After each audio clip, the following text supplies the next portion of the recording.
At a time when many boatyards are struggling to remain buoyant in the recession, the restoration project has kept the Maritime Workshop afloat for the past 2 years.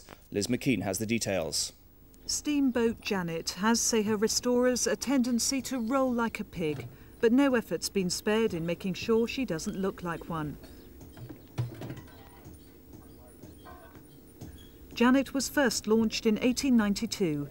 Known by her registration number 236, the 40-foot barge was used to steam Royal Naval admirals between protected cruisers. Her career ended 20 years later. She was eventually named Janet and converted into a motor cruiser. But in 1988, her current owner decided it was time to roll back the years. Nothing was untouched. The teak superstructure was rebuilt and the hull renovated. The original pair of decorative German silver dolphins was finally traced to a local shipyard, and a steam engine designed and built.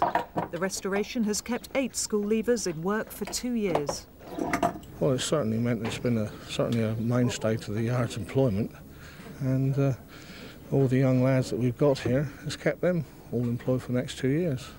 Hopefully we will continue. We have another one online to come in when we finish this one. That one is a First World War coastal motorboat. It'll take a year to transform it into a museum piece, but it won't ever be launched, unlike Janet.